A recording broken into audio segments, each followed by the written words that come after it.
तमेव लोकशङ्करं नमामि शङ्करं गुरुं नमामि शङ्करं गुरुं नमामि शङ्करं गुरुं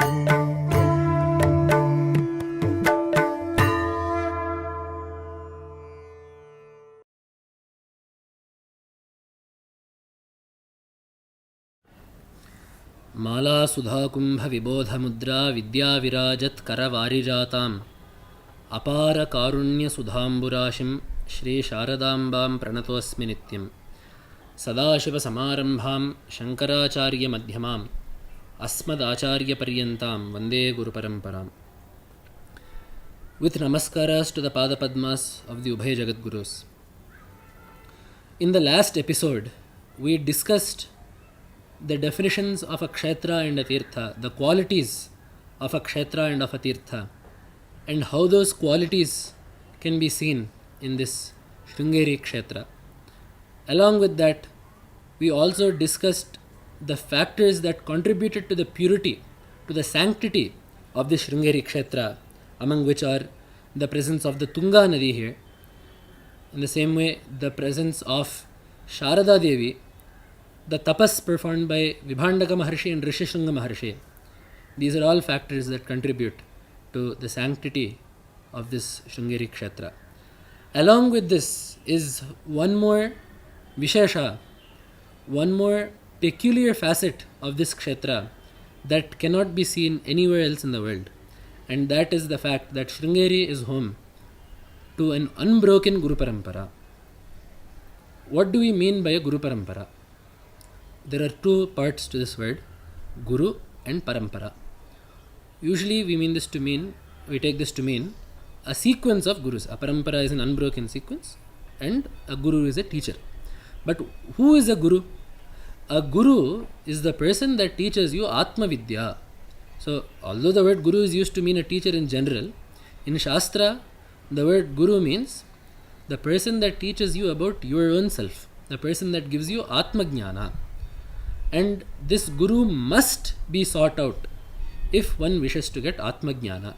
Without seeking refuge in a Guru, without receiving Upadesha, instruction from a Guru, Atma Jnana cannot be obtained. That is why Veda is telling us, Acharyavan Purusho Veda. Only someone that has an Acharya will know this Atma Tattva. In the same way, Acharyadhaiva Vidya Vidita Sadhishtham Prapat.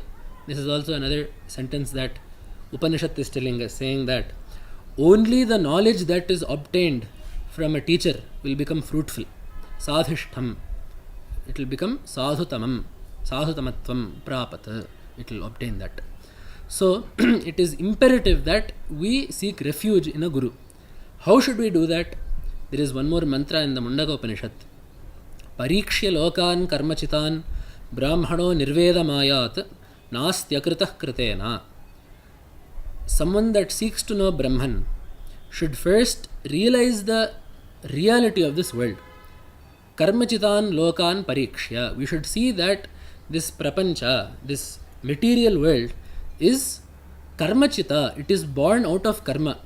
The objects that we come into contact to, the stimuli that we experience, the people that we interact with, all of this is a product of the karmas of various jivas and the interactions between those karmas and the situations that need to take place for those karmas to play out. So this entire prapancha is born out of karma. So having realized that this world is made up of karma, then brahmanaha nirveda mayat, the sadhaka should attain vairagya. Why should the sadhaka have vairagya towards this world that is born of karma? Because this world is born. Nastyakritah kritena. Kritena, janyena, anena lokena, kritaha, brahmapadarthaha naste na prapyate. So that brahmapadartha is akrita, it is unmade, it is not created by anything, but it is permanent, it is nitya. Therefore, something that is nitya cannot be obtained by something that is anitya. Because this prapancha is born, it is anitya. Yet janyam tan nashyam. Whatever is born will eventually be destroyed, it will be impermanent. Therefore, because this world is born out of karma, it is impermanent. So this impermanent world will not be useful in helping me attain that Brahman that is permanent. Therefore, I should have vairagya towards this prapancha. So such a sadhaka that has attained this vairagya should seek out a guru. Guru meva abhigachet. He must seek out a guru. Tadvijnanartham, in order to know that Brahman. And what is the quality of such a guru that Veda has designated? So what does Veda say should be the quality of that guru? There the mantra says, Shrotriyam Brahmanishtham. He should be a Shrotriya and a Brahmanishtha. For Shrotriya, Bhagavad-pada writes Shruti Sampanna. So one who has studied well, one who has studied the Vedas and Shastras well is a Shrotriya. In the same way, he should be a Brahmanishtha. He should ever be established in Brahman. His mind should be fixed in Brahman. His mind should not be stuck in samsara. He should have transcended the bondage of karma, and he should have cast off ajnana, and his mind should at all times dwell in Brahman. So such a person is a proper guru whose teaching will enable the Shishya to get Atma Vidya. In a more elaborate fashion, Bhagavad-pada has once again told us the qualities of a guru in Viveka Chudamani. Shrotriyo vrijano kamahataha yo brahmavittamah brahman yuparata shantaha nirindhana ivanalaha ahetuka daya sindhu bandhuranamatam satam. These are the qualities that Bhagavad-pada has told of a guru. Shrotriyaha. So as we said earlier, Shrotriya means one who has studied well. There is a Panini Sutra, Shrotriyamschando dhite. So someone that is a proper Vedadhyayi, someone that has studied the Vedas and Shastras is called a Shrotriya. Shrotriyaha akama avrijinaha. Vrijina means papa. Avrijinaha means one who is free of papa. So one who does not think papa, one who does not speak papa, one who does not act upon papa. So there should be no blemish in his thoughts, there should be no blemish in his speech, there should be no blemish in his actions. So such a person. Akamahataha.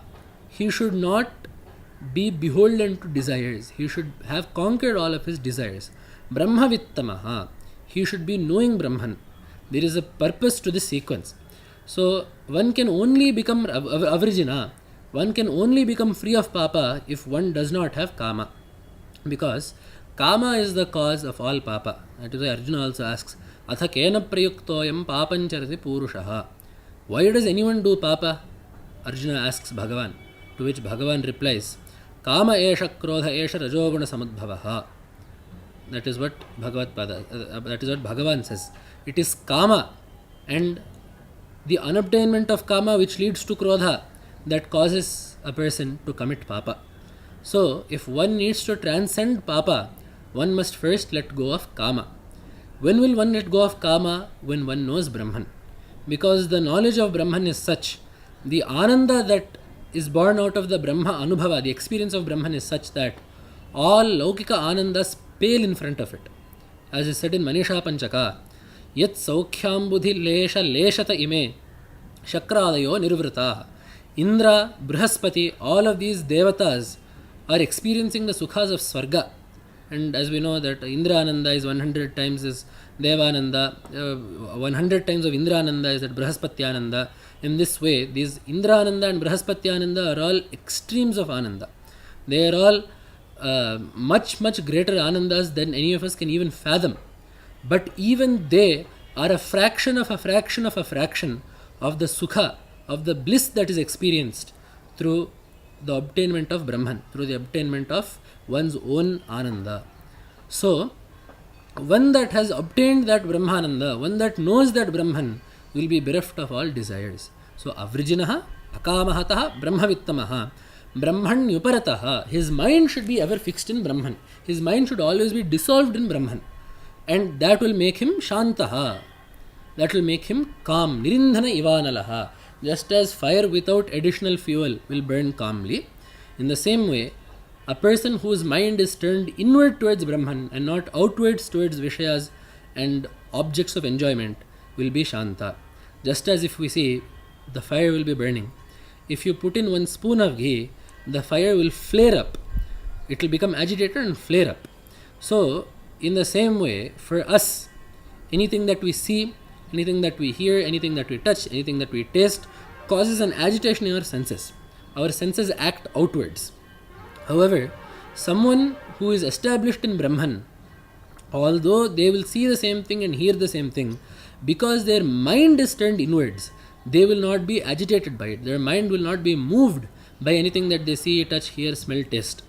So, therefore, someone that has completely dedicated their mind to Brahmachintana, to the experience of Brahman, will be Shanta. Furthermore, he will be Ahetuka Daya Sindhuhu. He will have mercy towards his Shishyas without any cause. There will be many people in this world that seek something from us. There are many bonds in this world that require a quid pro quo. They require some exchange of deeds. We say that even parents will do things for children without any expectations. But sometimes we see that even the parents will have expectations from the children, that the children will have to take care of them in their old age, that the children should listen to them, that the children should do things that are conducive to the parents' happiness. Sometimes we will see that the parents will also have some requirements from the child. However, this Guru-Shishya Sambandha is such that the Guru wants nothing from the Shishya. The Guru's relationship with the Shishya is one completely out of mercy. Even the things that the Guru expects from the Shishya, obedience, adherence to Shastras, bhakti towards Bhagavan, the things that the Guru will expect of the Shishya are all born out of Karuna. There is nothing that the Guru wants from the Shishya. So such Karuna can be found only in the Guru and nowhere else. That is why the Guru has been termed Ahetuka Daya Sindhuhu. He is an ocean of Karuna that does not have any cause. And Bandhur Anamatam Satam. He is the well-wisher of all those Shishyas that seek refuge in him. So such a Guru must be sought out for a sadhaka that wishes to get Brahmajnana. So thus we have discussed what a Guru is. Now what is a Parampara? That is the second part of the word Guru, Parampara. Parampara literally means one after another, one after another. A sequence, an unbroken sequence is called Parampara. There is one more Vyutpatti given, one more derivation given called Parampranati, Palayati, iti Parampara. That which protects the ultimate is called Parampara, the ultimate Jnana or the higher Dharma. So that Parampara of Gurus, that sequence of Gurus that protects Jnana and protects Dharma, that preserves Dharma and preserves Jnana is called a Parampara. And as we say in SRINGERI, this is Anadyavichinna Shri Shankaracharya Guru Parampara Prapta. We say that this Parampara is Anadi. This Parampara does not have a beginning. This Parampara, this Jnana was not created or started by one person, but rather it is Anadi. Paramatma himself in the Srishtyadi remembers the Vedas of the previous Kalpa and does Upadesha to it, to Hiranyagarbha again. That is why we have the Veda mantra Yo Brahmanam Vidadhati Purvam Yo Vai Vedanscha Prahinoti Tasmai. That Paramatma creates Chaturmukha Brahma, Hiranyagarbha in the Srishtyadi, remembers the Shrutis of the previous Kalpa and does Upadesha of that Veda to that Brahma.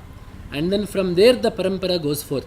It is this Parampara that we tell as Narayanam Padmabhavam Vashishtham Shaktincha Tatputra Parasharancha Vyasam Shukam Gaudapadam Mahantam Govinda Yogendram Athasya Shishyam Shri Shankaracharyam Athasya Padmapadancha Hastamalakancha Shishyan Tantotakam Vartikakaram Anyan Asmadgurun Santata Manatosmi.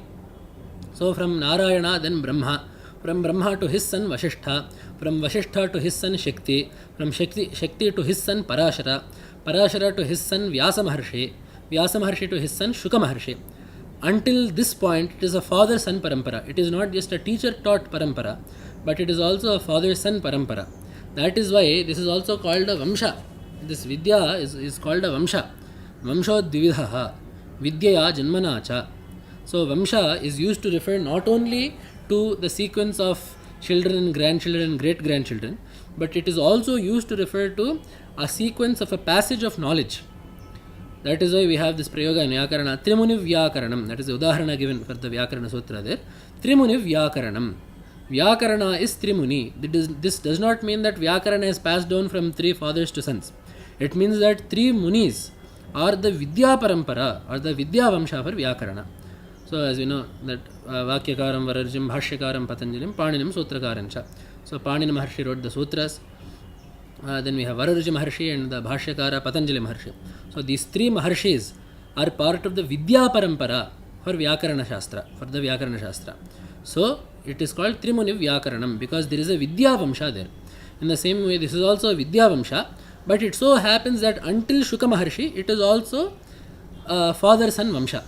So then after Shuka Maharshi's Shishya being Gaudapada Maharshi, his Shishya being Govinda Bhagavatpada Maharshi, his Shishya being Jagadguru Srimad Adishankara Bhagavatpada Acharya, and Bhagavatpada had predominantly, many Shishyas, but predominantly four. Sureshwara, Totakacharya, Hastamalaga, Padmapadacharyas, these four. And Bhagavatpada established four pithas in the four corners of India and established these four Shishyas in each pitha, each Shishya in each pitha. So, these are called Amnaya pithas. Amnaya refers to Veda. Just as there are four Vedas and four directions, Bhagavatpada put four mathas, one in each direction. So just as a Yajna Vedika, the place where a Yajna happens has four dwaras, four doors, four entrances. In the same way, envisioning Bharata Desha itself, Bharata Varsha itself as a Yajna Bhumi, Bhagavatpada put these four pithas at the dwaras, at each entrance. And in the south, Bhagavatpada has established Dakshinamnaya Sringeri Sharada Pitha, which has had an unbroken Guru Parampara from Bhagavatpada until today's Mahasannidhanam and Sannidhanam Varam. So, it is important to note that Bhagavatpada in the Pathamnaya Anushasana also writes out a series of rules and regulations for how these mathas need to function and who can even sit astride these thrones, astride this Vyakhana Simhasana and Sringeri and the other mathas, the other three mathas. So the Lakshana that Bhagavatpada has ordained is Shuchir Jitendriyaha Veda Vedangadi Vichakshanaha Yogajnaha Sarva Shastrajnaha Samadasthanam Arhati. So this is the requirement that Bhagavatpada has put for his parampara to continue in Sringeri. So anyone that wishes, or even in any of the other Amnaya Pithas as well, anyone that wishes to become a Jagadguru Adi Shankaracharya or anyone that deserves to become a Jagadguru Shankaracharya in these Amnaya Pithas needs to have the following qualities. Shuchihi, he should be pure in thought, speech and deed. Jitendriyaha, he should have restrained his senses. Veda Vedangadi Vichakshanaha, he should be adept in both the Vedas and all the 6 Vedangas. Yogajnaha, he should be adept in the practice of Yoga, Ashtanga Yoga. Sarva Shastrajnaha, he should know all the Shastras such as Vyakarana, Tarka, Purva Mimamsa and Uttara Mimamsa. Such a yati, such a sannyasi, madasthanam arhati, he deserves to sit upon my seat, upon my asana in these mathas. So it is our fortune that in this Sringeri Jagadguru Parampara, each one of the Jagadgurus has fit this description to the dot. These qualities can all be seen completely in each Jagadguru that has sat upon the Vyakhyana Simhasana and Sringeri. So we have an Anadi Avichinna Shankaracharya Guru Parampara. This Parampara is Anadi. It starts from Parameshwara himself. Because the Pitha is established by Bhagavatpada, we are also saying Shankaracharya Guru Parampara Prapta. And there is no break anywhere. There has always been a Guru and a Shishya. There has been no Shishya that has kept going in this Pitha without a Guru. So we call it Anadhyavichinna. It is Avichinna. So this Pitha and this Parampara is exceedingly rare. It is very rare that we can find a Parampara like this. And this is the only Parampara in the world that can claim to trace itself back to Parameshwara in an unbroken fashion. So that is why Bhagavatpada says, Asmatpetha Samarudha Parivrad Ukta Lakshanaha Sohameveti Vigneyaha Yasya Deva Iti Shrudehe. So Bhagavatpada says that Paramahamsa that has all these qualities that I have just enumerated and sits upon my Pitha, he should be seen as my Swarupa only.